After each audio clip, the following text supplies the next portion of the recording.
আহ আহ আমাকে মেরো না, আমি সহ্য করতে পারছি না। আর প্লিজ বাবা, দয়া করে আমাকে ছেড়ে দাও। চুপ কর। তোর কত বড় সাহস, তুই আমার স্ত্রীর মুখে মুখে তর্ক করিস? তোকে কে সাহস দিয়েছে বল আমার স্ত্রীর সাথে তর্ক করার? সাব্বিরের বাবা কথাটা বলে নিজের নতুন কেনা চামড়া বেল দিয়ে সাব্বিরকে মারতে মারতে আধমরা করে ফেলে। তারপর সাব্বিরের সৎ মায়ের কাছে বিড়ালের মতো গিয়ে বলে, বউ তুমি রাগ করো না কেমন? শালাকে উচিত শিক্ষা দিয়েছি, আর জীবনেও তোমার মুখে মুখে কথা বলবে না। যদি বলে সেদিনেই ওর শেষ দিন। শালাকে কেটে কেটে টুকরো করে নদীতে ভাসিয়ে দিয়ে আসবো। তুমিও না জানো আমার কথা কত ভাবো। এসো রুমে এসো, আজ তোমাকে মন প্রাণ উজাড় করে আদর করব। এদিকে সাব্বিরের বাবা খুশিতে গদগদ করতে করতে নিজের হাঁটুর বসে স্ত্রীকে নিয়ে চলে যায় রুমে। তারপর ঠাস করে দরজা লাগিয়ে দেয়। সাব্বির কোনোরকম মেঝে থেকে উঠে কিছুক্ষণ তাকিয়ে থাকে চামড়ার বেল্টটার দিকে। রক্তে কালো বেল্ট লাল টকটকে হয়ে গিয়েছে। সাব্বিরের চোখ ভেজে ওঠে তখনই যখন ওর বাবা মা রুম থেকে বিশ্রী চিৎকার ভেসে আসছিল সাব্বিরের কানে। ঘৃণায় সাব্বিরের সেখানে না থেকে চলে আসে নিজের রুমে। ও হ্যাঁ, আপনাদের পরিচয়টা দেই।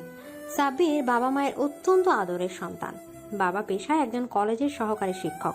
সবকিছু ভালোই চলছিল, কিন্তু সাব্বির যখন ইন্টার ফার্স্ট ইয়ারে পড়ে তখনই ওর আম্মুর ক্যান্সার ধরা পড়ে। তার ঠিক 1 মাস পরই মারা যায়। ওর আম্মু ছেলের কথা ভেবে 1 বছর বিয়ে না করলেও কলেজে অনেক সুন্দর সুন্দর কোচি মেয়েকে দেখে সাব্বিরের বাবা আর লোভ সামলাতে পারেনি। সুন্দর টুকটুকু একটা 20 বছরের মেয়েকে বিয়ে করে নিয়ে আসে ওর বাবা।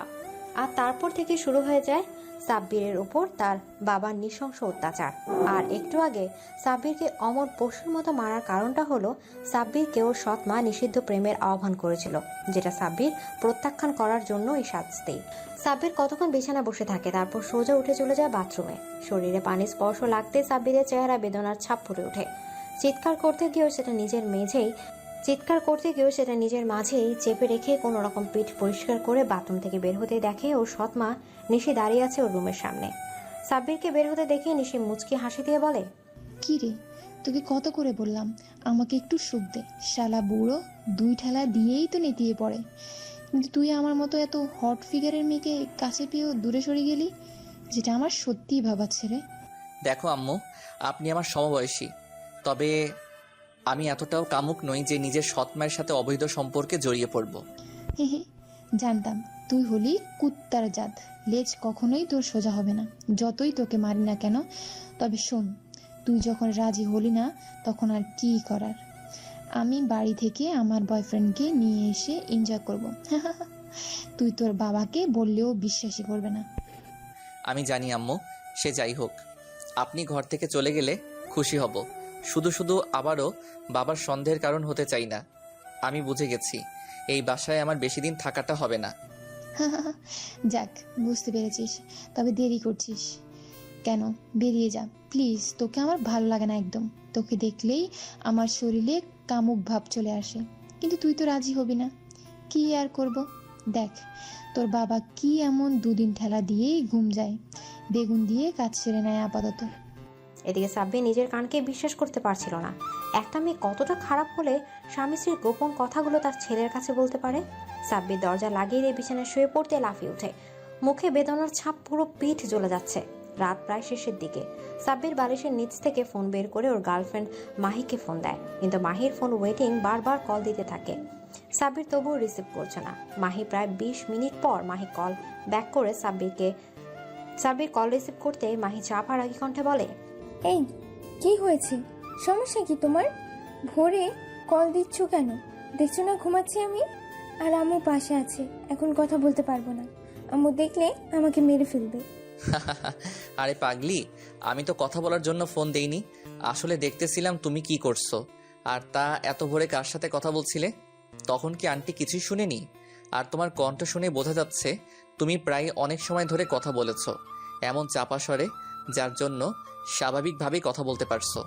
এদিকে মাহি কিছুটা থতমত খেয়ে যায় আর তোতলাতে বলে, ইয়ে মানে আসলে মামা ফোন দিয়েছিল। তুমি তো জানোই আমার মামা বিদেশে থাকে, তাই তার সাথেই কথা বলছিলাম। একটু আগে না বললে তুমি ঘুমাচ্ছিলে, আর তোমার পাশে আন্টি ঘুমিয়ে, আর তোমার মামা নিশ্চিত আন্টির ভাই। তাহলে ভাই কি বোনের সাথে কথা না বলে ভাগ্নির সাথে এত সময় কথা বলে? যাই হোক মাহি, সরি এত রাতে ফোন দেওয়ার জন্য। তুমি চাইলে কল কেটে মামার সাথে গল্প করতে পারো। এদিকে সাব্বিরের বলতে দেরি, মাহি কল কেটে দিতে দেরি করেনি। সাব্বির ফোনের দিকে তাকিয়ে মুচকি হাসে, অতঃপর ওর আর সৎ মায়ের একটু আগের কথাগুলো শুনতে থাকে। খুব ভালোভাবে রেকর্ড হয়েছে কথাগুলো। সাব্বির রেকর্ডটা ওর গোপন মেমোরিতে সেভ করে ফোন থেকে ডিলিট করে দেয়, তারপর ঘুমিয়ে পড়ে। পরের দিন সকালে সাব্বির ঘুম থেকে বের হতেই দেখতে পায় একটা ছেলে ওর সৎ মাকে জড়িয়ে ধরে ঠোঁটে ঠোঁট লাগিয়ে লিপ কিস করছে। হঠাৎ সাব্বিরকে দেখে ছেলেটা ওর সৎ মা নিশির ঠোঁট ছেড়ে দিয়ে এক দৌড়ে চলে যায়। নিশি কিছুটা অবাক হয়ে পেছনে তাকায়, আর সাব্বিরকে দেখে নিশি হাসি দিয়ে বলে, কি রে, কিছু দেখেছিস কি? তুই আর দেখলেও সমস্যা নেই, চাইলেই তুই করতে পারিস, জানিস? এই হলো রিসান, আমার বয়ফ্রেন্ড। উফ, জানিস রিসান, গত রাতে আমার শরীরে এত আর্চর করেছে যে আমি কি বলবো। তোর বাপও ওই যে 2 ঠেলা দিয়ে ঘুমিয়ে গেছে, আর আমার কোনো পাত্তা নেই ওঠার। এদিকে সাব্বির ওর সৎ মা নিশির কথাগুলো শুনেও না শোনা ভান করে চলে যায় বাহিরে, আর খুঁজতে থাকে ছেলেটাকে। আর দেখতে পায় রিশান ছেলেটা ওদের বাড়ির আশেপাশে ঘুরঘুর করছে, ও সৎমায় সিগন্যালের অপেক্ষায়। সাব্বির হাসতে থাকে, কারণ ছেলেটা মধুর সন্ধান পেয়ে গিয়েছে, সেটা বারবার খেতেই ঘুরঘুর করছে। সাব্বির এগিয়ে গিয়ে রিশানের পিঠে হাত দিতে রিশান চমকে উঠে পালিয়ে যেতে নিবে, তার আগে সাব্বির খুব শক্ত করে রিশানের গলা টিপে ধরে নিয়ে যায় ওদের বাড়ির সামনে থাকা একটা গোডাউনে। তারপর রিশানের চার হাত পা খুঁটির সাথে বেঁধে হাতে লোহার রড দিয়ে এসে নিশানের সামনে দাঁড়ায়। তারপর, কি রে, তোর সাহস তো দেখছি খুব। বলি, এত সাহস কই পেলি? জানিস না একটা মধু খেলে এলে বিপদে পড়তে হয়? ভাই ভাই আমাকে ছেড়ে দেন, আমি আর জীবনেও আসবো না। হ্যাঁ, তোকে ছেড়ে তো দিবই, তাই একটু বলতো শুনি, আর কতগুলো মেয়ের শরীর তুই ভোগ করেছিস? 6টা। বাহ, তা কে কে তারা একটু বলতো। যদি সত্যি বলিস তবে তোকে ছেড়ে দিব। এখানকারই বড়লোকের বউদের, ওদের মেয়ে অথবা ছেলেকে টিউশনি করাতে যাওয়ার কিছুদিন পরেই ওই মহিলারা আমাকে এইসবের ইঙ্গিত দিত। আমিও লুটে নিয়ে ভোগ করতাম, সাথে ওদের ভিডিও ধারণ করে নেটে বিক্রি করে দিতাম। তা তো ছাত্র বা ছাত্রী জানলে কি করতি? ছাত্র জানতো না, যদি জানার ভয় থাকতো আমরা হোটেলে গিয়ে করতাম। আর ছাত্রী হলে আমি ছাত্রীকেও পটিয়ে ভোগ করতাম, সাথে ওর মাকেও হোটেলে এনে। বাহ, সাব্বাস, তাহলে তো অনেক এনজয় করেছিস। এবার তাহলে দুনিয়া থেকে বিদায় নে। এদিকে সাব্বির কথাটা বলে রিশানের টি শার্ট ছিঁড়ে ওর মুখের মাঝে ঢুকিয়ে দিয়ে লোহার রড একের পর এক টিশানের পুরুষাঙ্গে আঘাত করতে থাকে, একদম থেতলে ফেলে। রিশানের মৃত্যু নিশ্চিত করার পর সাব্বির রিশানের দেহ খুব সুন্দর করে বস্তায় ভরে ফেলে রেখে আসে ওদের বাড়ি থেকে 100 কিলোমিটার দূরে। তারপর চলে আসে কলেজে, আর এসে খুঁজতে থাকে ওর গার্লফ্রেন্ড মাহিকে। অনেক খুঁজেও না পেয়ে ফোন দেয় মাহিকে।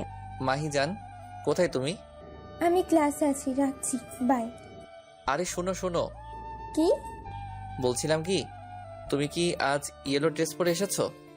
আর যার সাথে পুকুর পাড়ে ক্লাস করছো সে কি তোমার নতুন বয়ফ্রেন্ড? মানে?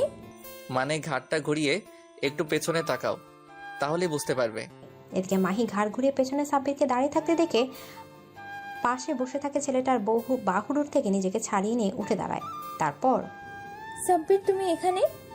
কেন, কলেজ কি তোমাদের একার নাকি মাহি? তা নতুন বয়ফ্রেন্ডকে একটু দেখি। এই যে হিরো, একটু আমার দিকে তাকাও। ছেলেটা সাব্বিরের দিকে তাকিয়ে মুচকি হাসতে সাব্বির চমকে ওঠে, কারণ ছেলেটা আর কেউ নয়, ওর থেকে কম করে হলো 6 বছর সিনিয়র একটা ভাই। এলাকায় নেতাগিরি করে বেড়ায়, নাম রাসেল। কি হয়েছে রে রাসেল, কি হয়েছে রে? সাব্বির ডাকছিস কেন? না এমনি ভাই, আমি আসছি। ভাবি ভালো থাকবেন। শোন, তোদের যা ছিল ভুলে যাবি। যদি কখনো দেখেছি তুই মাহির সাথে কথা বলছিস বা কোনো আজে বাজে কথা বলেছিস, তবে তোর খবর আছে। আরে না ভাই, কি যে বলেন। তবে হ্যাঁ ভাই, একটা কথা, যে মেয়ে 5 বছরের ভালোবাসাকে 1 মিনিটে শেষ করতে পারে সে দ্বিতীয়বার এমন করবে না, তার কিন্তু গ্যারান্টি নেই। এদিকে সাব্বির কথাটা বলে আর পিছু ফিরে তাকায় না, সোজা চলে আসে বাসায়। সাব্বিরকে বাসা আসতে দেখে ওর বাবা রাগে ছুটে এসে এক লাথি মেরে সাব্বিরে পেটে।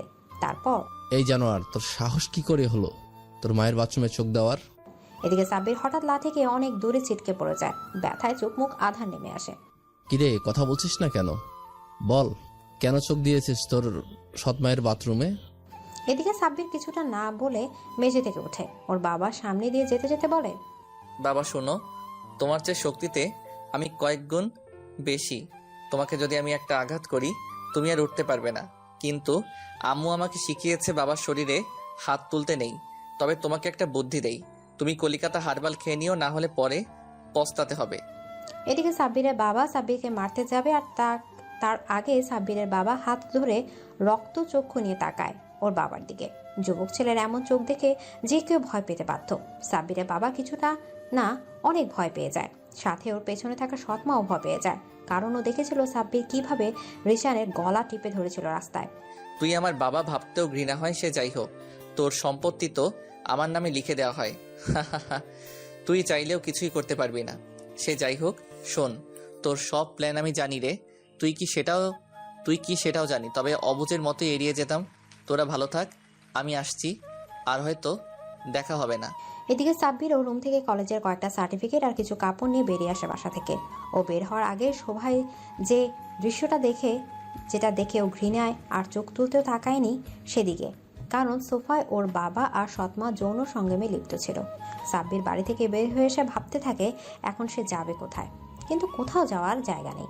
সাব্বির চলে আসে একটা লঞ্চ ঘাটে। সারা রাত লঞ্চে ডেকে শুয়ে বসে পার করতে থাকে ও। লঞ্চের হরেক রকমের খাবারে ঘ্যানে সাব্বিরের পেট ফুলে ওঠে, খেতে ইচ্ছা করে সেখানে গিয়ে খাওয়ার, কিন্তু না, রাতে খেয়ে ফেললে ঢাকায় গিয়ে কি খাবে? তাছাড়া একটা কাজও তো জোগাড় করতে হবে। সাব্বির উঠে যায় পানি খাওয়ার জন্য, কিন্তু না, লঞ্চে পানি নেই, থাকলেও 15 টাকা বোতল। দামটা শুনে সাব্বির মুচকি হেসে চলে আসে সেখান থেকে। সারা রাত থাকার পর পরের দিন লঞ্চ চলতে শুরু করে। একটা সময় একটা অসুস্থ রোগী সাব্বিরের পাশে এসে বলে, বাবা কিছু মনে না করলে তোমার জায়গাটা আমারে দিবা, বউটারে একটু এইখানে বসাইতাম। জি জি চাচা, চাচিকে বসিয়ে দিন, আমি আসছি। এদিকে সাব্বির মুচকি হেসে চলে আসে সেখান থেকে, কিন্তু এখন যাবে কোথায়? লঞ্চ ঢাকাতে পৌঁছেতে এখন অনেক দেরি। সাব্বির কোনো উপায় না পেয়ে লঞ্চের ছাদে চলে আসে, কিন্তু অবাক করা বিষয় হলো ছাদে দরজার তালা লাগানো ছিল না। ছাদে উঠতে সাব্বির শুনতে পায় কারো চাপা কণ্ঠ, এই তোরা সাবধানে কাজ কর, সালার অনেক তেল হয়ে গেছিল, কত বড় সাহস আমাদের সামনে থেকে জমি বিক্রি করে চলে যাবে, অথচ আমাদের একটা টাকাও দিবে না। এই শালাকে হাত পা বেঁধে এই নদীতে ফেলে দিব। এই মেহেদি তাড়াতাড়ি কর, শালার লঞ্চের লোকটা অনেক কষ্টে ম্যানেজ করেছি, সময় নেই বেশি, চলে আসবে ও। বস হয়ে গেছে, কিন্তু শালার তো সেন্স নাই। এমনি যদি পানিতে ফালাইয়া দেই, তবে এ তো কিছুই বুঝবো না মৃত্যুর যন্ত্রণা কেমন। হ্যাঁ তাই তো, শালাকে এমন কষ্ট দিয়ে মারবো যে শালা ভাবতেই পারবে না। বস আসেন বেরি খাই, শালার ব্যাগ থেকে তো মোট 10 লাখ টাকা পাইছি। এই টাকা দিয়ে না হলেও আমাকে অনেক দিন চলবো। একদম ঠিক বলছোস, টাকাটা লইয়ে আমরা বিদেশ চলে যাবো, ওইখানে গিয়ে বিদেশি মাল খামো। এদিকে খুশিতে ডাবলু চোখ চকচক করে ওঠে। এমন সময় সাব্বির হাতে থাকা লোহার রড দিয়ে প্রচণ্ড জোরে আঘাত করে ডাবলুর মাথায়। এক আঘাতে ডাবলুর মাথা ফেটে দুভাগ হয়ে যায়। সাব্বির এবার তাকায় মেহেদির দিকে, শালা চোখ বন্ধ করে সিগারেট খাচ্ছে। সাব্বির হাসতে থাকে।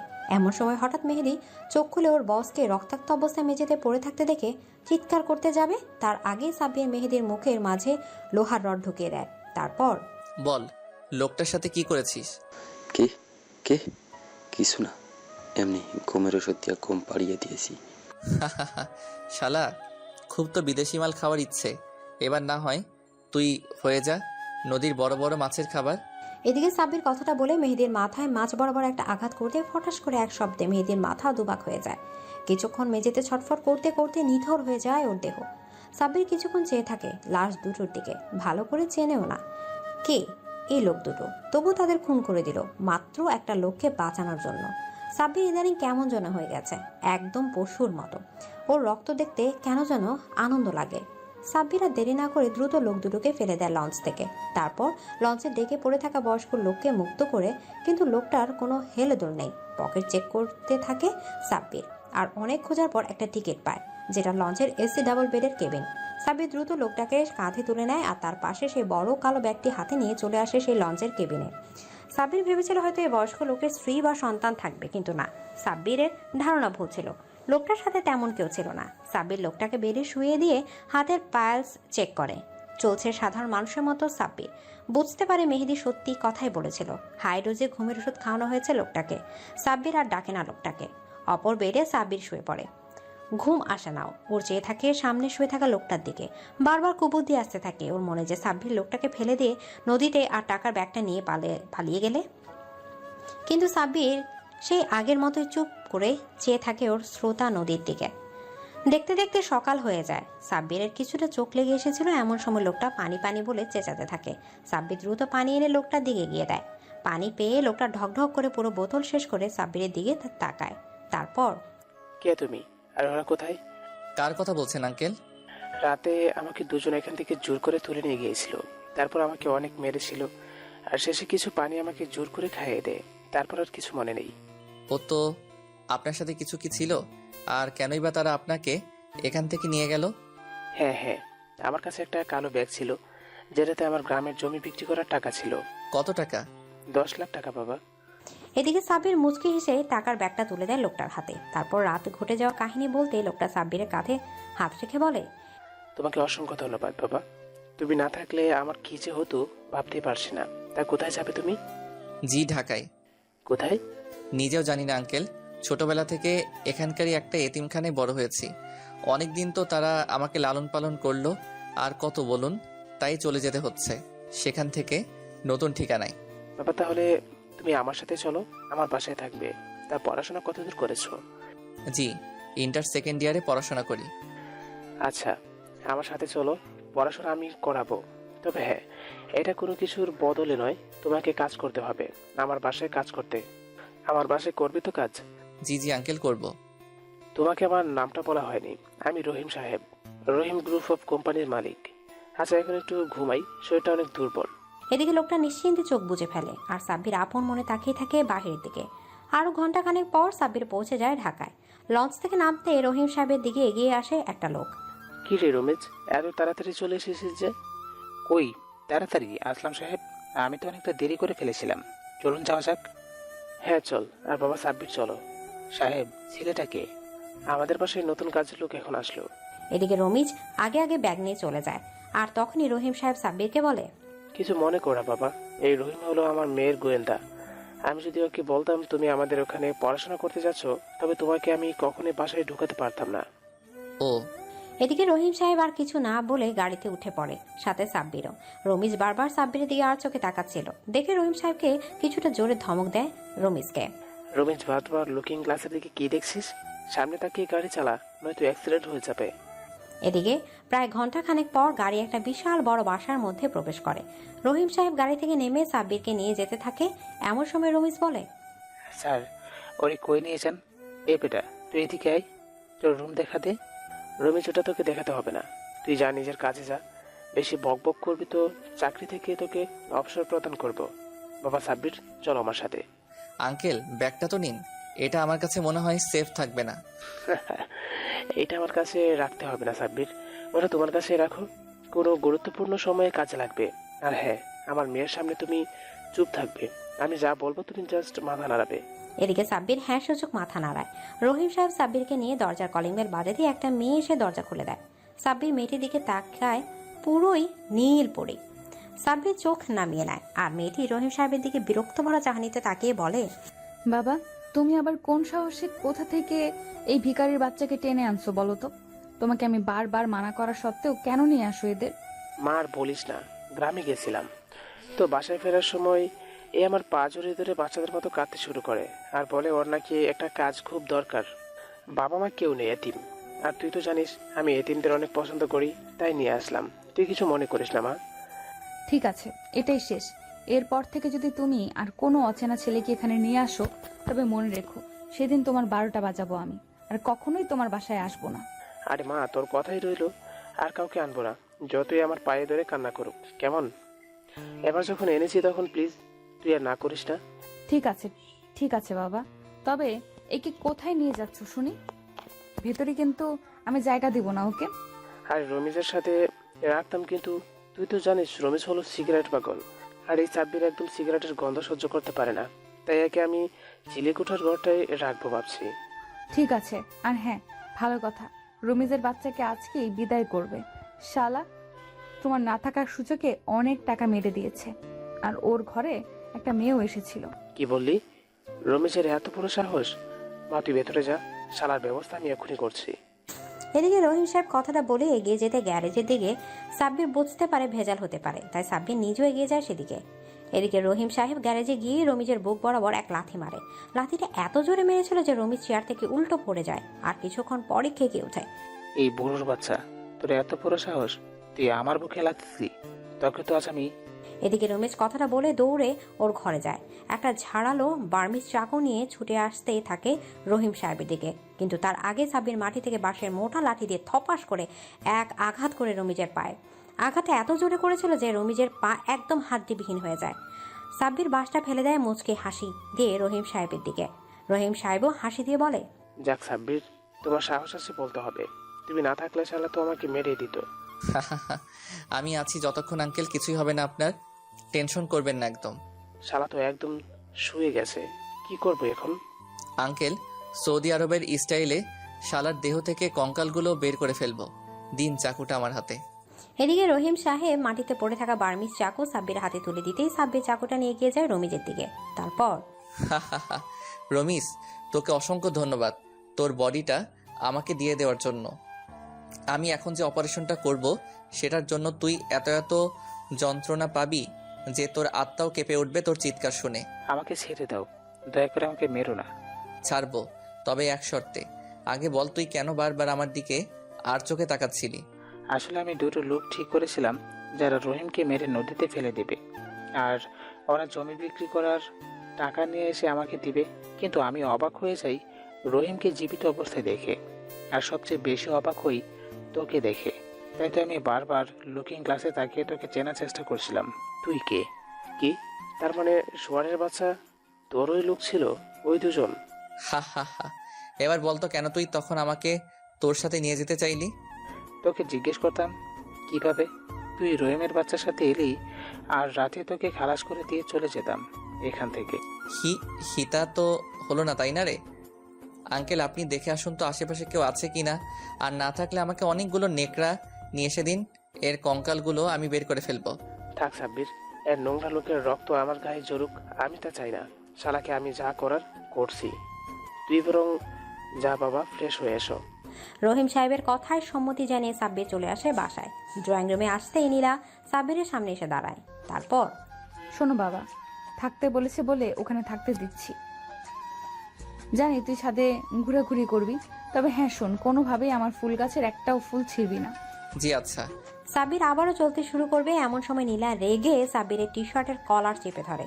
তারপর, তোকে আমি যেতে বলেছি হাদারাম, এনে চাবি। এই চাবি ছাড়া কোনোভাবেই তুই রুমে ঢুকতে পারবি না। তাহলে চাবিটা একটু তাড়াতাড়ি দিন, আপু অনেক জোরে বাথরুম চেপেছে। কর দেখি, এখানেই কর। প্লিজ আপু, চাবিটা দিন। এদিকে নীলা সাব্বিরের করুণ চেহারা দেখে চাবিটা দিয়ে দেয়, আর সাব্বির চাবিটা নিয়ে চলে আসে ছাদের সে চিলেকোঠার ঘরে। দরজাটা খুলে ভেতরে ঢুকতে সাব্বির অবাক হয়ে যায়। চিলেকোঠার ঘর যে এতটা বড় হতে পারে তার ধারণাই ছিল না। পুরো রুমটা খুব সুন্দর করে সাজানো। সাব্বির ব্যাগটা লুকিয়ে রেখে চলে যায় বাথরুমে। অনেকক্ষণ ধরে গোসল করে রুমে এসে কাপড় পরে নেয়। তারপর, হাই ভাইয়া, আমি নেহা, তুমি কি? হ্যালো আপু, আমি সাব্বির। তা ভাইয়া, তোমাকে তো এই বাসায় আগে কখনো দেখিনি। আমি আজই এসেছি এই বাসায় কাজ করার জন্য আপু। তুমি পড়াশোনা করো না? হ্যাঁ করি, তবে খুব কম। আচ্ছা সে যাই হোক আপু, আজ আসি, নিচে যেতে হবে। ও আরেকটা কথা ভাইয়া, তুমি দেখতে কিন্তু অনেক কিউট। ছাদের একপাশে বিশাল বড় একটা দোলনা দেখে সাব্বির সেখানে গিয়ে বসে। এমন সময় ওপর পাশে ছাদে একটা কম বয়সী মেয়ে এসে সাব্বিরের সামনে দাঁড়ায়। তারপর, এদিকে সাব্বির মেয়েটির দিকে তাকে মুচকে হাসি দিতে মেয়েটি লজ্জায় নিজের মুখ ঢেকে ফেলে। সাব্বির দেরি করে না, দ্রুত সেখান থেকে চলে আসে নিচে। সাব্বিরকে নিচে আসতে দেখে রহিম সাহেব ডাক দেয় সাব্বিরকে। বাবা সাব্বির। জি আঙ্কেল। বাবা এত সময় লাগলো কেন নিচে আসতে? এদিকে সাব্বির কিছু বলতে যাবে, তার আগেই নীলা বলে ওঠে, সময় তো লাগবেই বাবা, তোমার এই নতুন ছেলে পাশের বাড়ির নেহা আছে না, তার সাথেই গল্প করছিল। তোমাকে কি আমি এমনি এমনি বলছি একে উপরের চিলেকোঠার ঘরটা দিও না, রুমিজের সাথেই রাখো? এত সুন্দর একটা ছেলে একটু গল্প করবে, এতে ক্ষতি কিসে শুনি?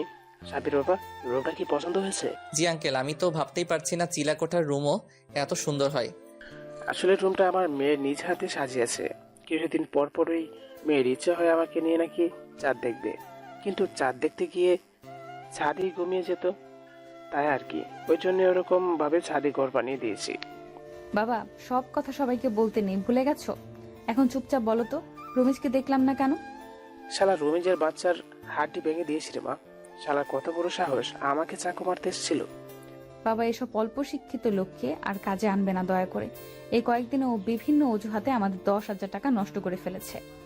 যাক, সমস্যা নেই মা, আজ থেকে আমি আর কাউকে কাজে নেব না, একদম নেব না। তা বাসায় যাকে এনেছো ওর কাজ কি শুনি? ওর কাজটা অনেক রে মা। তোকে কলেজে নিয়ে যাবে, তারপর আমাকে অফিসে, তারপর বাসার বাজার শেষ, ওর কলেজ। মানে কি পড়াশোনা করবে? বলি বাবা, টাকাগুলো কি খেলনা পেয়েছো তুমি? বলো তো, এত কষ্ট করে টাকা রোজগার করো কি এভাবে নষ্ট করার জন্য? নীলামা শোন, আমি কখন বললাম আমার টাকায় সাব্বির পড়াশোনা করবে? সাব্বিরকে আমি মাসে 30,000 টাকা বেতন দিব, সেটা দিয়ে পড়াশোনা চালাবে, আর খাওয়া আমাদের সাথেই থাকবে। কেন কেন আমাদের সাথে কেন খাবে? তুই জানিস না মোহাম্মদ সাল্লাল্লাহু আলাইহি ওয়াসাল্লাম কি বলেছেন? তোমার কাজের লোককে কষ্ট দিও না। তোমরা যা খাবে, যা পরিধান করবে, তাই তাদের পড়ার এবং খাওয়াবে। ঠিক আছে, তবে ওকে বলো রান্নার সময় যেন আমাকে হেল্প করে। বাবা সাব্বির, রান্নার সময় একটু নীলাকে সাহায্য করবে, কেমন? জি আচ্ছা আঙ্কেল। ও হ্যাঁ বাবা, এর কোনো বাজে অভ্যাস নেই তো? মানে কোনো নেশা জাতীয় দ্রব্য সেবন করে না তো? আপু, আপনি নিশ্চিন্তে থাকুন, আমি ওসব কিছুই করি না। এদিকে নীলা আর কিছু বলল না, সবাইকে খাবার সার্ভ করে নিজেও খেতে শুরু করে। খাবার সময় বাবা সাব্বির, কোন বিষয়ে পড়াশোনা করো তুমি? সেটা তো জানা হলো না এখনো। জি আঙ্কেল, মেডিকেল সায়েন্স। কি, তুমি ডাক্তারি পড়াশোনা করো? এদিকে সাব্বির আর ওর বাবার কথা শুনে নীলা আর চোখে তাকায় ওদের দিকে, তারপর আবার খেতে মন দেয়। জি আঙ্কেল। আচ্ছা, আমি একটা কথা বলবো ভাবছিলাম, যদি কিছু না মনে করেন তবে। হ্যাঁ হ্যাঁ বলো। আন্টি কোথায় আঙ্কেল? তাকে তো দেখতেছি না। এদিকে রহিম সাহেবের চেহারা কিছুটা ফ্যাকাশে হয়ে গেল, তবুও সাব্বিরকে বুঝতে না দিয়ে মুচকি হাসি ধরে রেখে বলে, ওই যে তখন বললাম না, মেয়ে আমার চাঁদ আর তারা দেখতে খুব পছন্দ করে, সেই চাঁদ আর তারার মাঝেই বাপ বেটি খুঁজে বেড়ায় তোমার আন্টিকে। সরি আঙ্কেল, আমি জানতাম না। জানবে কি করে? তুমি তো আজই আসলে, নাও খাও এবার। এদিকে সাব্বির খেতে শুরু করে আবারও আসলেই খাবারটা অনেক ভালো হয়েছে। এমন সময় নীলা বলে ওঠে, বাবা, খাবার কেমন হয়েছে? অনেক ভালো রে মা, একদম তো রামুর মতো। এই সাব্বির, তুইও বল খাবারটা কেমন হয়েছে। নীলা কথাটা বলে সাব্বিরের দিকে তাকায়, সাথে রহিম সাহেবও। আর অমনি দুজনে চমকে ওঠে, কারণ সাব্বির কান্না করছে। রহিম সাহেব ব্যস্ত ভঙ্গিতে সাব্বিরের পাশে উঠে এসে বলে, এই বাবা, কাঁদছো কেন? আসলে আঙ্কেল, খাবারটা একদম আমার আম্মুর হাতে রান্নার স্বাদের মতো। আমার আম্মাটাকেও না আঙ্কেল, আমি একা একা ওই চাঁদ আর তারার ভিড়ে রোজ খুঁজি। আপনার মেয়ে ভাগ্যবান, বুঝলেন আঙ্কেল? কারণ আপনি তাকে আন্টিকে খোঁজার জন্য সঙ্গ দেন, কিন্তু আমাকে সঙ্গ দেওয়ার মতো বাবা থাকলেও তাকে পাশে পাইনি কখনো। এদিকে নীলা সাব্বিরের কথা শুনে অনেকটা অবাক হয়ে যায় আর ভাবতে থাকে, ছেলেটা তো আমার চেয়ে অনেক বেশি দুঃখী। রহিম সাহেব সাব্বিরের কাঁধে হাত রেখে বলে, আরে বাবা, ব্যাপার না, আমি তো আছি। সে যাই হোক, খাওয়াটা শেষ করো বাবা, আমি আবার একটা কাজে বের হবো।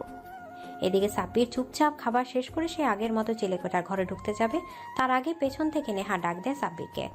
ওই সাব্বির ভাইয়া, একটু শুনবে প্লিজ? সাব্বির পেছনে ঘুরে তাকিয়ে নেহাকে দেখে মুচকি হেসে বলে, হ্যাঁ নেহা পিচ্ছি বোন আমার, বলো। ভাইয়া, আমার জন্য ওই যে পাশের বাজার থেকে কয়েকটা আইসক্রিম এনে দিবে প্লিজ? এদিকে সাব্বির কিছুটা মন খারাপ করে বলে, দিতাম, কিন্তু আমার কাছে তো টাকা নেই। আরে ধুর ভাইয়া, টাকা তো আমি দিব, এই নাও টাকা, প্লিজ তাড়াতাড়ি এনে দিবে প্লিজ, কেমন? এদিকে সাব্বির নেহার হাত থেকে টাকাটা নিয়ে নিচে নেমে যেতে নিবে, তারপর হঠাৎ কি একটা ভেবে নিজের রুম ঢুকে টাকা নিয়ে চলে আসে নিচে। তারপর বাইরে যেতে নিবে, অমনি নীলা এসে দাঁড়ায় সাব্বিরের সামনে। তারপর, এই কোথায় যাচ্ছিস তুই এই ভর দুপুরে শুনি? একটু আগেই খাওয়া দাওয়া করলি, রেস্ট না নিয়ে চলে যাচ্ছিস কেন? ইয়ে না মানে আপু, একটু বাজারে যেতাম। কেন? একটু পার্সোনাল কাজে। শোন, যদি সিগারেট খেতে যাস আর আমার সামনে ধরা পড়িস তবে তোর খবর আছে। আর শোন, বাসায় এসে ফার্স্ট আমার রুমে যাবি, বুঝেছিস? জি। সাব্বির আর দেরি না করে সোজা চলে আসে বাজারে আর কয়েক ফ্লেভারের কোন, চকবার, ভ্যানিলা আর কুলফি, মালাই আইসক্রিম নিয়ে বাসায় চলে আসে। আর কথা মতো সোজা নীলার রুমের সামনে গিয়ে ডাকতে থাকে নীলাকে, আপু ভেতরে আসবো? হ্যাঁ আয়। এদিকে সাব্বির ভেতরে ঢুকে দেখে নীলা বিছানায় শুয়ে আছে। সাব্বির রুমে ঢুকতেই নীলা উঠে বসে আর সাব্বিরকে বলে, এদিকে আয়, দেখি সিগারেট খেয়েছিস কিনা। এদিকে সাব্বির এগিয়ে যায় নীলার দিকে। নীলা কিছুক্ষণ সাব্বির টি শার্ট থেকে কয়েকবার নিঃশ্বাস নেয়, তারপর আবার বিছানায় শুয়ে বলে, সিগারেট তো খাসনি, তবে শুধু শুধু বাজারে গেলি কেন শুনি? এদিকে সাব্বির কিছু না বলে নীলার জন্য আনা আইসক্রিমগুলো বাড়িয়ে দিয়ে বলে, এই যে আপু, আইসক্রিম কিনতে গিয়েছিলাম, এগুলো আপনার।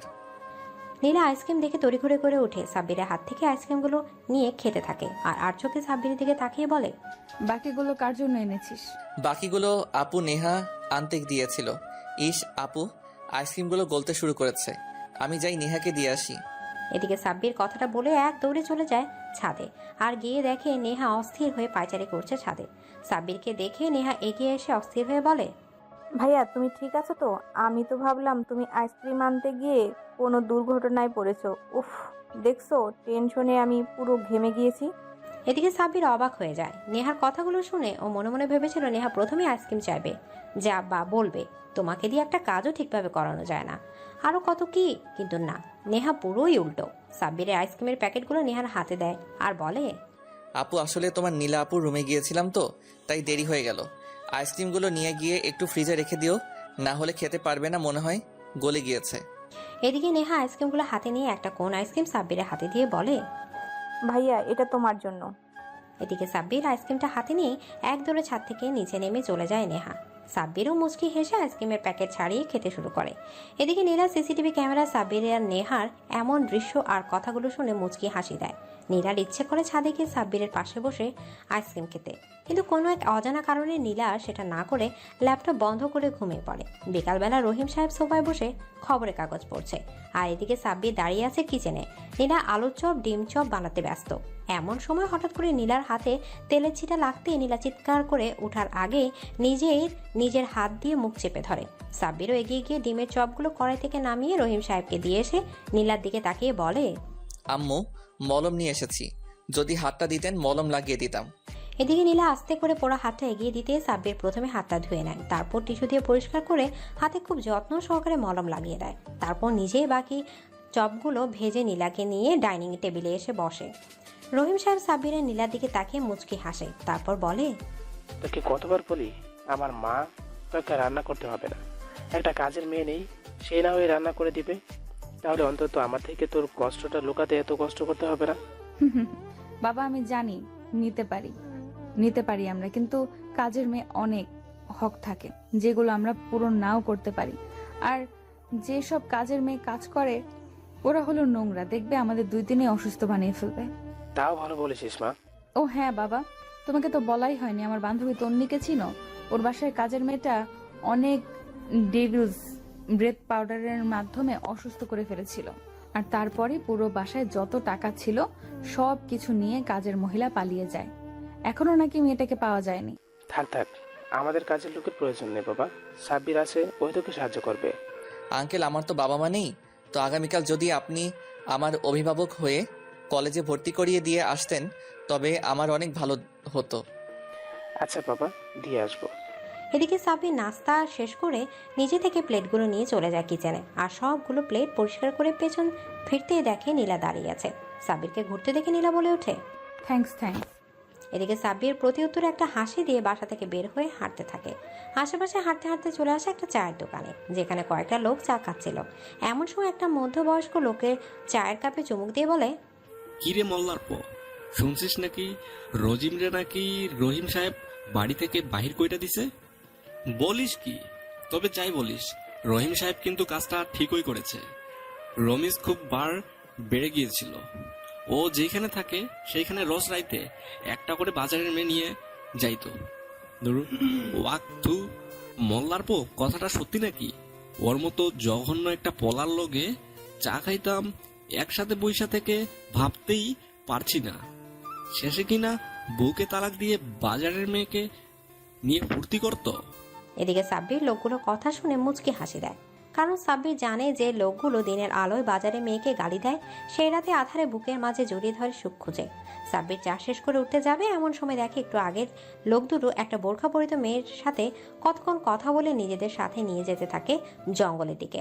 সাব্বিরে খুব জোরে হাসি পেলেও হাসিটা আটকিয়ে রেখে বাসার দিকে যেতে নিবে, এমন সময় ছোট্ট একটা বাচ্চাকে ফুচকা বিক্রি করতে দেখে এগিয়ে যায়। তারপর, ভাই তোমার নাম কি? ছেলেটা অবাক চোখে তাকায় সাব্বিরের দিকে, চোখে মুখে বিস্ময়। কেউ হয়তো তাকে ভাই বলে ডাকেনি। ছেলেটি ধীর কণ্ঠে বলে, জি ভাইয়া, আমার নাম হৃদয়। সুন্দর নাম তো। ভাইয়া ফুচকা কত টাকা করে বিক্রি করছো? জি ভাইয়া, 10 টাকা 60টা। আপনাকে আমি 8টা দিব। কেন কেন? আমাকে বেশি কেন? খুশি হইয়া ভাইজান, আপনি আমারে ভাই ডাকছেন তাই। এদিকে সাব্বিরের ইচ্ছে করে ছেলেটাকে জড়িয়ে ধরতে, কিন্তু আশেপাশে লোকজন হয়তো এটা দেখে বলবে আদিক্ষেতা। সাব্বির পকেট থেকে 100 টাকা বের করে বলে, এই নাও ভাইয়া, 50 টাকার ফুচকা দাও, আর বাকিটা নিজের কাছে রেখে দাও। এদিকে হৃদয় ফুচকা দিয়ে বাকিটা ভেতর দিতে যাবে, অমনি সাব্বির বলে, বাকিটা তুমি রেখে দাও ভাইয়া। কেন কেন ভাইয়া? এই যে তুমি আমাকে ফ্রি দিয়েছো, আর সাথে আমাকে ভাইয়াও ডেকেছো তাই। এদিকে সাব্বির নিজের ভালোবাসা আটকে রাখলেও ছেলেটা আটকে রাখতে পারেনি, জড়িয়ে ধরে সাব্বিরকে। তোমার বাবা মা নেই?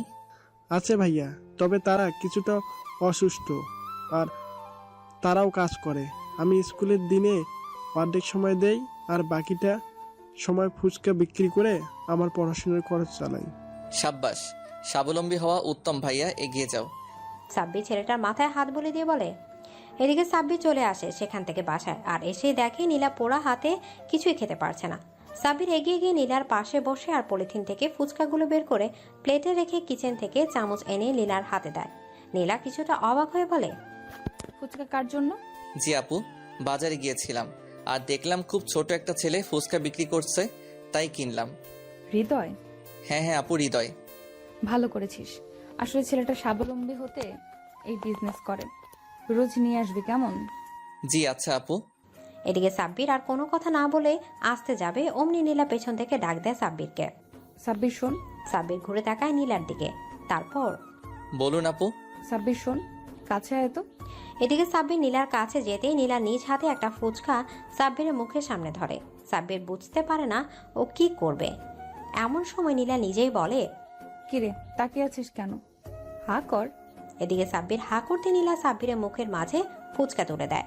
সাব্বির কোনো মতে খেয়ে চলে আসতে যাবে, তার আগেই নীলা সাব্বির হাত ধরে ফেলে আর বলে, তুই এমন কেন বলতো?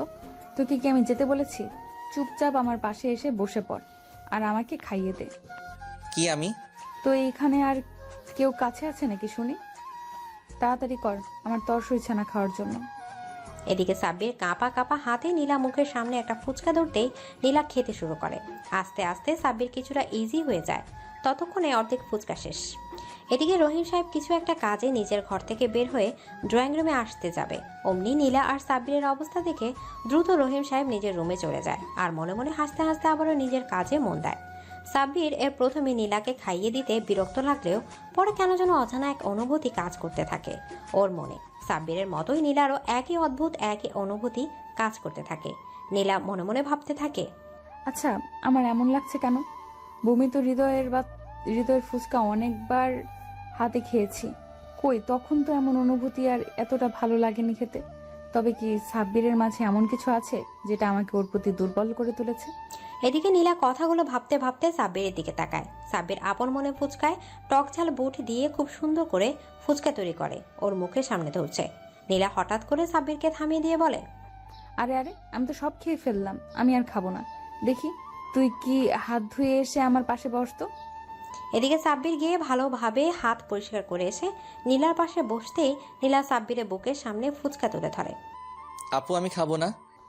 এই কি বললি তুই? চুপচাপ খা বলছি। আপনার হাতে তো ফুচকা পড়ছে, আপনি এসব ঝাল টক নেড়ে কি হ্যান্ড ওয়াশ দিয়ে হাত ধুতে পারবেন আপু? ওটা তোর ভাবতে হবে না, তুই খেয়ে নে।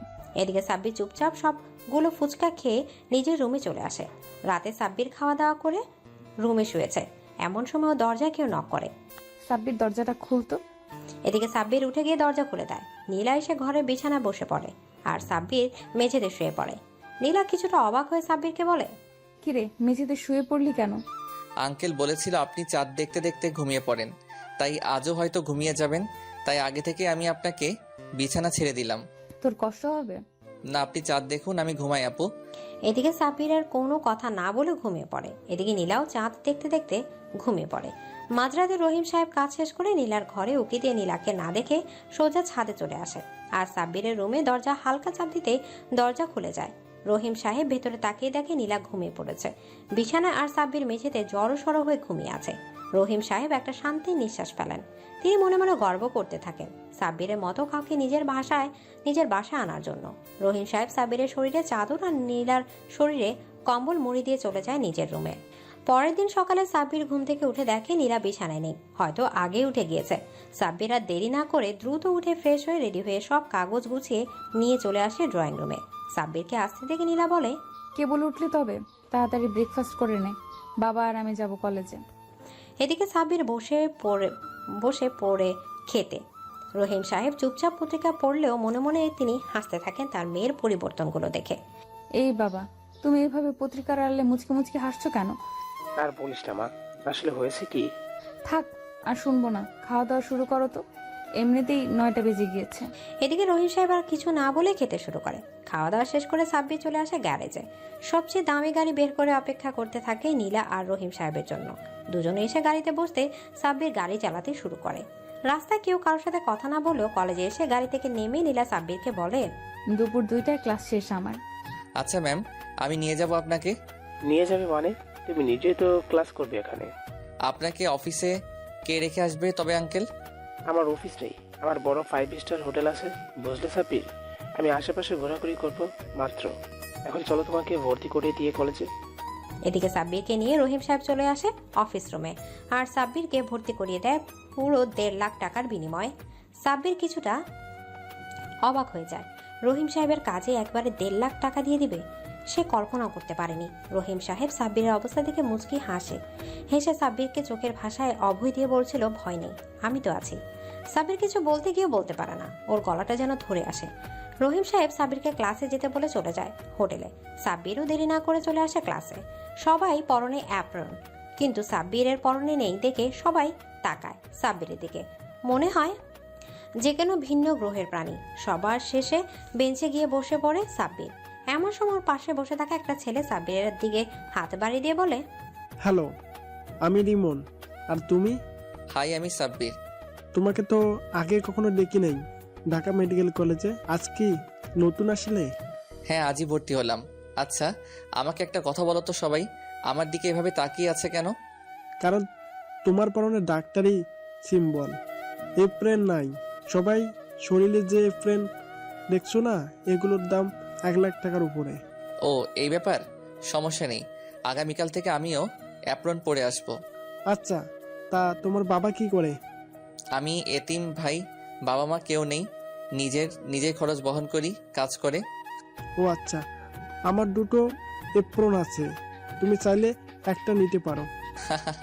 না ভাই, আমার লাগবে না, তুমি বরং ওটা তোমার কাছেই রাখো। আচ্ছা, তোমার বাবা মা কি করে? বাবা সরকারি চাকরি করে আর আম্মু গৃহিণী। আচ্ছা, এখন ক্লাস করো, কারণ এটা ডাক্তারি বিষয়। ছোটোখাটো কোনো ভুল হলে একটা মানুষের জীবন বিপদে পড়ে যাবে। এদিকে সাব্বিরও ওর কোনো কথা না বলে স্যারের কথায় মনোযোগ দেয়। অনেকে কষ্টে সবগুলো ক্লাস শেষ করে সাব্বির চলে আসে পার্কিংয়ে। গাড়িটা বের করে নীলার জন্য অপেক্ষা করতে থাকে। এমন সময় রিমন এসে সাব্বিরের পাশে দাঁড়িয়ে বলে, তাহলে তুমি আমার সাথে মজা করছিলে সাব্বির? মজা মানে? কখন তোমার সাথে মজা করলাম আমি? এই যে ক্লাসে তুমি বললে ইতিম, তাহলে এতে দামি গাড়ি কোথায় পেলে? এই ব্যাপার? আরে তোমাকে আমি আরো কিছু বলেছিলাম? হ্যাঁ, বলছিলে। তুমি কাজ করো। হ্যাঁ, আর সেই কাজটাই হলো এই গাড়ি চালানো। আমি গাড়ি চালাই, বুঝলে? এটাই আমার কাজ। সরি। সমস্যা নেই। তা বাসা কোথায় তোমার? পাশেই। আচ্ছা থাকো, আমি যাই, আবার আগামীকাল কথা হবে। এদিকে রিমন চলে যাওয়ার কিছুক্ষণ পরে নীলা এসে গাড়িতে বসে পড়ে কিছুটা রেগে। সাব্বির নীলা রাগী চেহারা থেকে বুঝতে পারে কিছু একটা হয়েছে। সাব্বির গাড়ি থেকে নেমে নীলাকে গাড়ি থেকে হাত ধরে নামিয়ে আনে। তারপর, আপু, কিছু কি হয়েছে? কেউ কিছু বলেছে আপনাকে? এদিকে নীলা হ্যাঁ সূচক মাথা নাড়ায়। সাব্বির কিছুটা শান্তভাবে বলে, চলুন দেখিয়ে দিন কে আপনাকে কি বলেছে। আমার এক ব্যাচ সিনিয়র একটা ভাইয়া আমাকে প্রপোজ করেছে। আমি মানা করায় আমাকে বাজারের মেয়ে বলেছে, আরো অনেক কিছু। ছেলেটা কোথায় আছে আপু, আর নাম কি? ওই যে কলেজের পেছনে একটা আম গাছ বসে না, ওখানে নীল দাঁড়িয়ে আছে, কালো রঙের শার্ট পরা। ওকে, সমস্যা নেই আপু, আপনি গাড়িতে বসে থাকুন, আমি যাবো আর আসবো। এদিকে সাব্বির নীলাকে গাড়িতে তুলে দিয়ে চলে আসে কলেজের পেছনে আর এসে দেখে কালো রঙের টি শার্ট পরা ছেলেটা মাত্র একজনই আর আশেপাশে কয়েকটা ছেলে। সাব্বির ছেলেগুলোর সামনে গিয়ে চমকে ওঠে, কারণ ওরা ইঞ্জেকশনের মাধ্যমে ড্রাগস গ্রহণ করছিল। সাব্বির ছেলেগুলোর উদ্দেশ্যে বলে, এখানে নীলকে? এদিকে সাব্বিরের কণ্ঠ শুনে ছেলেগুলো তাকায় সাব্বিরের দিকে। তারপর ওদের মাঝ থেকে কালো রঙের টি শার্ট পরা ছেলেটা সাব্বিরের দিকে এগিয়ে এসে বলে, আমি নীল। কি হয়েছে বল? চলো আমার সাথে, নীলার কাছে ক্ষমা চাইবি। এদিকে সাব্বিরের কথা শোনা মাত্র নীল সাব্বিরের টি শার্টের কলার চেপে ধরে বলে, কি বললি ভিখারির বাচ্চা? আমি কিনা একটা মেয়ের কাছে ক্ষমা চাইবো? এদিকে নীলের কথা মতো কয়েকটা ছেলে সাব্বিরকে ধরতে আসবে। তার আগে সাব্বির নীলের নাম বরাবর এক ঘুষি মারতেই নীল ছিটকে পড়ে যায়। সাব্বির শান্ত ভঙ্গিতে তাকায় আশেপাশে আর পেয়েও যায় একটা মোটা গাছের ডাল। সাব্বির দ্রুত ডালটা হাতে নিয়ে এগিয়ে আসে ছেলেগুলোর দিকে। তারপর চোখ বন্ধ করে পিটাতে থাকে ছেলেগুলোকে। পিটতে পিটতে ছেলেগুলোকে আধমরা করে ফেলে। এমন সময় পেছন থেকে কে একজন হাত রাখে সাব্বিরের কাঁধে। সাব্বির পেছনে তাকিয়ে দেখে রহিম সাহেব। আঙ্কেল আপনি এখানে? মারামারি করতে নেই সাব্বির, তোমাকে কিছু করতে হবে না, শুধু তোমাকে বলবে যা যা করার আমি করে নেব, তুমি যাও। নীলা গাড়িতে বসে আছে, আমি এদের ব্যবস্থা করছি।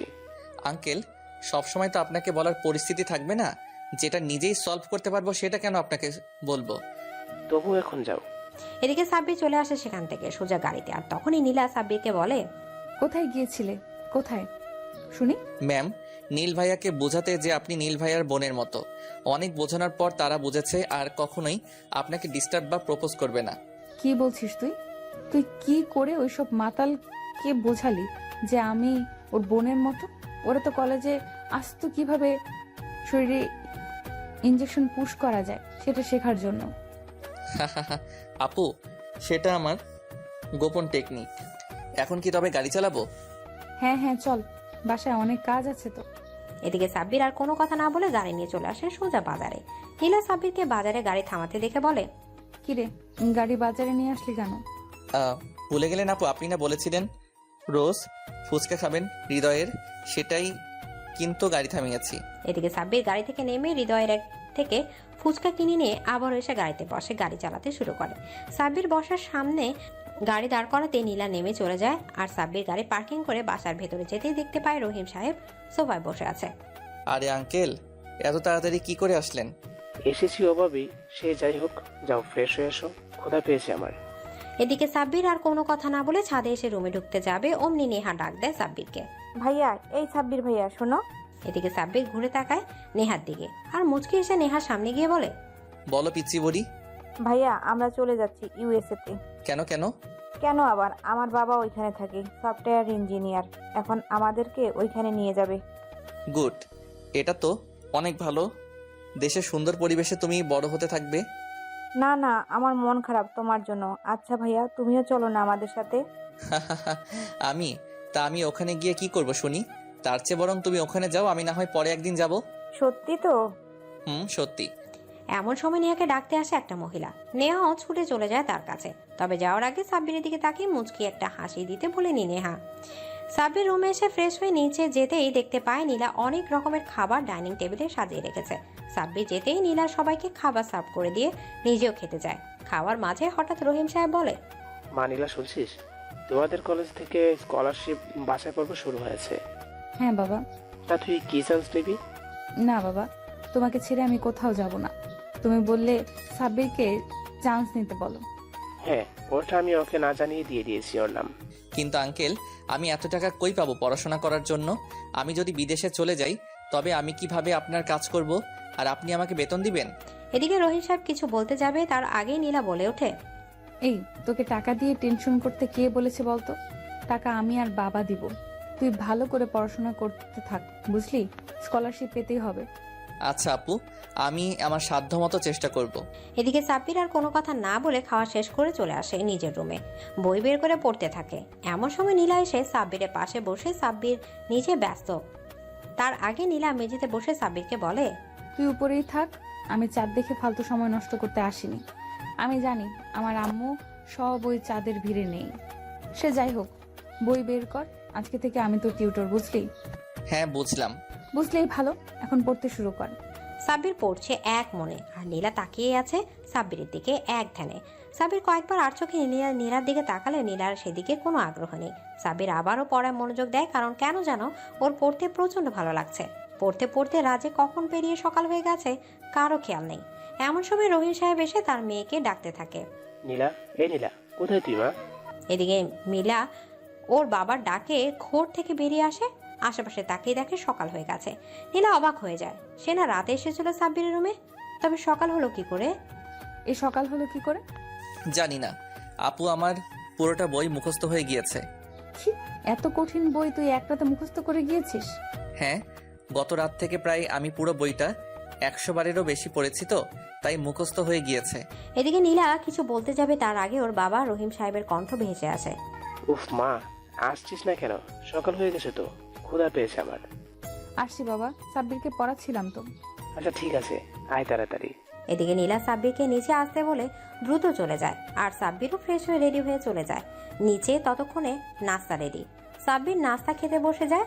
নাস্তা শেষ করে সাব্বির উঠে বাহিরে চলে যায় গাড়ি বের করার জন্য। এর মধ্যে নীলা সব কিছু গুছিয়ে রেখে গাড়িতে বসে। বসতে সাব্বির গাড়ি নিয়ে চলে আসে সোজা কলেজে। কিন্তু কলেজে আসতেই সাব্বির আর নীলা অবাক হয়ে যায়, কারণ কলেজের গেটের সামনে নীল আর ওর বন্ধুদের নৃশংস দেহ ঝুলে আছে। নীলা ভয়ে চিৎকার করে উঠে সাব্বিরকে চেপে ধরে, বলে, সাব্বির প্লিজ তাড়াতাড়ি এখান থেকে চলো, আমি দেখতে পারছি না, ওদের ভয় করছে আমার অনেক।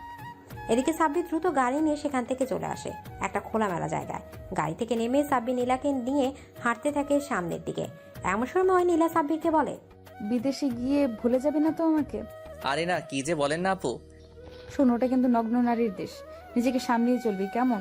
আর মন দিয়ে পড়াশোনা করবি, একদম ফাঁকি দিবি না, তাহলে কিন্তু তোর খবর আছে বলে দিলাম। আপু, এখন আমি স্কলারশিপ পাইনি। তবুও তোকে আগে থেকে বলে রাখছি। এদিকে সাব্বির আর কিছু বলে না, চেয়ে থাকে সামনের দিকে বিশাল বড় একটা লেক, আর লেকের মাঝে অসংখ্য বালি হাঁস গোসল করছে। সাব্বির নীলাকে বলে, আপু নৌকায় উঠবেন? না, আমার ভয় করে, তবে তোর গল্প শুনতে আমার খুব ইচ্ছে করছে। প্লিজ সত্যি করে বলবি আমার জন্য কি হয়েছে? ওসব শুনে কি হবে আপু? শুধু শুধু নিজের কষ্টের ভাগ আপনাকে কেন দিতে যাব আমি? না না, প্লিজ বল না, তোর সাথে কি হয়েছিল? আসলে আমার আম্মু মারা যাওয়ার 1 বছর, বাবা বিয়ে না করলেও বাবা একটা কলেজের শিক্ষক থাকায় অনেক মেয়ে বাবাকে ইমপ্রেস করার চেষ্টা করত, শুধু ভালো রেজাল্ট করার জন্য। এমনকি অনেকেই নিজের দেহটাকেও বিলিয়ে দিতে দ্বিধা করতো না। বাবা সেসব থেকে নিজেকে বাঁচালেও শেষে একটা মেয়ের উপর বাবা দুর্বল হয়ে পড়ে, আর যা হবার তাই মেয়েটাকে বাবা বিয়ে করে আনে। তখন বাবার বয়স 50 আর মেয়েটার বয়স 20। বাবার যৌবন তখন ফুরায় আর মেয়েটার যৌবন তখন শুরু। রোজ রাতে আমি শুনতাম বাবা আর সৎমার সেই সুখের গোঙানি শব্দ। খুব কষ্ট পেতাম তখন। নিজের আম্মু বেঁচে থাকতে অমন শব্দ আমি কখনোই শুনিনি। এটাই হয়তো নিজের আম্মু আর সৎমায়ের মধ্যে পার্থক্য। বাবা বিয়ে করলেও কোনোভাবে মেয়েটাকে স্বামীর পূর্ণাঙ্গ সুখ দিতে পারতো না, আর তাই তো সৎমায়ের নজর আমার উপরে পড়ে। আমাকে ইঙ্গিত দিতে থাকে অবৈধ সম্পর্কে জড়িয়ে পড়ার, কিন্তু আমি তাকে নিজের মায়ের মতোই মেনে নিয়েছিলাম। কিন্তু তবুও সৎমা আমাকে সেই নিষিদ্ধ কাজে আহ্বান করতেই থাকে। আমি রাজি না হওয়ায় বাবাকে বিভিন্নভাবে মিথ্যা অভিযোগ দিয়ে আমাকে মার খাইয়ে নিত। এমনকি সৎমা বাবার অজান্তে নিজের বয়ফ্রেন্ডকে এনে বসায় যৌন সঙ্গমে লিপ্ত হতো, আর আমি সেটা হাতে নাতে ধরার পর সৎমা খুব হয়তো দূরেই থাক, বরং খুশি হয়ে আমাকে শোনাতে থাকে তার বয়ফ্রেন্ড তাকে রাতে কিভাবে আদর করেছে। আমি কিছু বলতে পারিনি। তবে আমি যখন বাসা থেকে বের হয়ে এসে দেখতে পাই সৎমায়ের প্রেমিক মধু খাওয়ার জন্য তখনও আমাদের বাসার আশেপাশে ঘুরঘুর করছিল, তখন নিজের রাগকে কন্ট্রোল করতে পারিনি। শালাকে তুলে নিয়ে গিয়েছিলাম আমার গোপর একটা ঘরে, তারপর এমনভাবে মেরেছিলাম যে সেটা বললে আপনি ভয়ে শিউরে উঠবেন। ছেলেটাকে মেরে যখন আমি বাসায় ঢুকি তখনই বাবা এসে আমাকে টি শার্টের কলার চেপে ধরে বলে আমি নাকি সৎ মায়ের গোসল দেখেছি। ভাবতেই আমার ঘৃণা শুরু হয় বাবার উপর। সেই দিন আমি এতটা রেগে গিয়েছিলাম যে বাবা নিজেও আমাকে ভয় পেয়ে যায়। রাগে নিজের রুম থেকে সবকিছু গুছিয়ে ড্রয়িং রুমে আসতেই এক অনাকাঙ্ক্ষিত ঘটনার শিকার হই। দেখি নিজের বাবা আর সৎমা উলঙ্গ হয়ে যৌন সঙ্গমে লিপ্ত হয়েছে। ইচ্ছে করছিল তাদের কুপিয়ে মেরে দেই, তবে নিজেকে এই বলে শান্ত করেছিলাম যে নিয়তির প্রতিশোধ বড়ই নিষ্ঠুর। চলে আসি সেখান থেকে। আমি আর ফিরেও তাকাইনি সেদিকে। ছি, একটা মেয়ে এমন হতে পারে ভাবতেই পারছি না। সে যাই হোক, সন্ধ্যা হয়ে গেল প্রায়, চল বাসায় যাই। বাবা মনে হয় একা রয়েছে বাসায়। এদিকে সাব্বির কিছু না বলে চলে আসে বাসায়। সাব্বিরকে দেখে রহিম সাহেব এসে জড়িয়ে ধরে বলে, বাবা সাব্বির, তুমি দেখি সত্যি অনেক ভাগ্যবান। তুমি স্কলারশিপ পেয়ে ইউএসএ তে যাচ্ছ, তাও আবার একটা ফুল ফ্রি। কিন্তু আঙ্কেল, আমি আপনাকে ছেড়ে যেতে চাই না। আরে বাবা, একেবারে তো যেতে দিচ্ছি না, জাস্ট পড়াশোনার জন্য 6টা বছর, কোনো ব্যাপার না, দেখতে দেখতে কেটে যাবে। এদিকে সাব্বির কিছু বলতে গিয়েও বলতে পারেনি সেদিন রাতে। সাব্বির শুয়ে আছে বিছানায়। এমন সময় নীলা এসে বসে সাব্বিরের পাশে, তারপর সাব্বিরের মাথায় হাত বুলিয়ে দিয়ে বলে, সাব্বির শোন, আমার স্বপ্নটা তোর মাধ্যমে পূরণ করতে চাই আমি। কথা দে আমায়, আমার স্বপ্ন পূরণ করবি। কথা দিলাম আপু, আপনার স্বপ্ন পূরণ করব আমি। এদিকে নীলা আলতো করে সাব্বিরের কপালে চুমু দিয়ে চলে যায়, যার জন্য সাব্বির মোটেও প্রস্তুত ছিল না। নীলাও হঠাৎ এমন কিছু করবে ভাবতেও পারেনি। হয়তো দ্রুত চলে গিয়েছিল সাব্বিরের রুম থেকে। দেখতে দেখতে সময় চলে আসে সাব্বিরের বিদায়ের। সাব্বির দাঁড়িয়ে আছে এয়ারপোর্টে, এর হাতে দুটো ব্যাগ, এক হাতে সেই লঞ্চ থেকে উদ্ধার করা টাকা আর আরেক দিকে কাপড়। রহিম সাহেব সাব্বিরকে জড়িয়ে ধরে কেঁদে ফেলে আর বলে, ভাবতেই পারিনি এই অচেনা ছেলেটা আমাদের বাবা মেয়ের সংসারের সদস্য হয়ে যাবে। শোনো বাবা, পড়াশোনা করবে মন দিয়ে, কোনো বাজে কাজে একদম জড়িয়ে পড়বে না। জি আঙ্কেল, ঠিক আছে। এমন সময় নীলা এসে দাঁড়ায় সাব্বিরের সামনে। তারপর, শোন সাব্বির, ওই দেশের মেয়েগুলো অতিরিক্ত ফর্সা, বুঝলি? দেখতে একদম ভালো না। ওদের প্রেমে যেন না পড়িস, বুঝেছিস? আর হ্যাঁ, রোজ ফোন দিবি আর আমাকে বলবি সারাদিন কি কি করেছিস। আচ্ছা বলবো। মানিলা, এবার সাব্বিরকে আসতে দে, ফ্লাইটের সময় হয়ে আসছে, এয়ারপোর্টে অনেক কাজ আছে। হ্যাঁ দিচ্ছি বাবা। সাব্বির তাহলে আয়, আবার দেখা হবে। সাব্বির নীলা আর রহিম সাহেবের থেকে বিদায় নিয়ে চলে যায় এয়ারপোর্টের ভেতরে। এতক্ষণে নিজের কান্না চেপে রাখলেও সাব্বির আর নিজেকে ধরে রাখতে পারে না। চোখ বেয়ে দু ফোঁটা চোখের পানি গড়িয়ে পড়ে। সাব্বিরকে কাঁদতে দেখে ওর পাশে ছোট একটা পিচ্চি মেয়ে সাব্বিরের চোখের পানি মুছে দিয়ে বলে, চাচ্চু, কাঁদছো কেন? বাবা মাকে মিস করছো বুঝি? এদিকে সাব্বির হ্যাঁ সূচক মাথা নাড়াতে মেয়েটা ছোট দুটি হাতে দিয়ে সাব্বিরকে নিজের দিকে টেনে নিয়ে সাব্বিরের কপালে একটা চুমু দিয়ে বলে, নাও, আদর করে দিলাম, এবার তো হাসবে। এদিকে সাব্বির মুচকি হাসে, সাথে মেয়েটিও। এমন সময় স্পিকারে সাব্বিরদের ফ্লাইটের নাম বলতে সাব্বির মেয়েটি থেকে বিদায় নিয়ে চলে আসে। সেখান থেকে জানালার পাশে সিটে বসে সাব্বির তাকিয়ে থাকে বাহিরের দিকে। এমন সময় তার পাশে বসে থাকা বয়স্ক মহিলা সাব্বিরকে বলে, বাবা একটু আমার হাত চেপে ধরবে প্লিজ? আমার প্রচুর ভয় করতো। জি আন্টি, অবশ্যই। এদিকে সাব্বির বয়স্ক মহিলার হাত চেপে ধরে আর বয়স্ক মহিলা নিশ্চিন্তে চোখ বন্ধ করে ফেলে। মুখে খুশির ছাপ, হয়তো তিনি ছুটে চলেছে তার কোনো আপন মানুষের কাছে। আন্টি, ইউএসএ কার কাছে যাচ্ছেন? নিজের একমাত্র ছেলের কাছে বাবা। স্বামীর কবরটা দেখতে এসেছিলাম, আবার চলে যাচ্ছি। আপনি কি একা এসেছেন? না, আমার ছেলে ইকোনমিক ক্লাসে বসেছে আর আমাকে বিজনেস ক্লাসে বসিয়েছে। কেন কেন? কারণ ছেলের কাছে অত টাকা নেই, তাই আমার ইকোনমিক ক্লাসে বসতে কষ্ট হয়।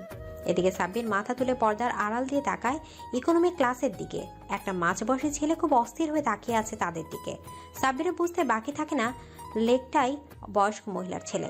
সাব্বির হাসি মুখে নিজের ব্যাগটা নিয়ে চলে যায় ইকোনমিক ক্লাসে আর বয়স্ক মহিলা ছেলেকে পাঠিয়ে দেয় তার সিটে। লোকটা কিছুক্ষণ না করলেও পরে খুব আবেগের বশে জড়িয়ে ধরে তাকে ছুটে যায় তার মায়ের পাশে। সাব্বির তাদের দিকে তাকে মুচকি হাসি দেয়। এদিকে সাব্বিরকে বিদায় দিয়ে রহিম সাহেব আর নীলা কান্নায় ভেঙে পড়ে। তবু নিজেদের শক্ত করে চলে আসে বাসায়। নীলা ওর বাবা বসে আছে সোফায়। রহিম সাহেব তার মেয়ের মাথায় খুব যত্ন করে হাত বুলিয়ে দিচ্ছে আর গল্প বলছে। এমন সময় নীলা ওর বাবাকে বলে, বাবা তুমি সাব্বিরকে কোথা থেকে আনলে, সত্যি করে বলো তো। তোকে বলেছিলাম না, গ্রামের বাসায় আমাদের কিছু সম্পদ আছে, সেগুলো বিক্রি করতে যাবে। আর সেই কথাটা রমিজের বাচ্চা শুনেছিল আর লোভে পড়ে আমার পেছনে ওর ভাড়াটার গুন্ডা লাগিয়ে দিয়েছিল, যারা আমাকে যাওয়ার সময় কিছু না বলেই ফেরার সময় লঞ্চে অনেকগুলো ঘুমের ওষুধ খাইয়ে অচেতন করে ফেলে। তারপর কি করেছে জানি না, তবে চোখ খুলে দেখি সাব্বির বসে আছে আমার সামনে। আর আমার চোখ খুলতেই দেখি ওকে খুশি হয়ে প্রথমে আমাকে সেই টাকার ব্যাগ এগিয়ে দেয়। তখন আমি ওকে জিজ্ঞেস করি ওই লোকগুলো কই। তখন সাব্বির বলেছিল ওদের কর্মের ফল ওদের বুঝিয়ে দিয়েছি। কথায় কথায় জানতে চাই ওর বাবা মা আছে কি নাকি। ও বলে ও এতিম, ওকে মায়া হলে বলে নিয়ে এসেছিলাম। ও হ্যাঁ, তা তো পড়াশোনা শেষ, এবার অন্তত বিয়েটা করে ফেল।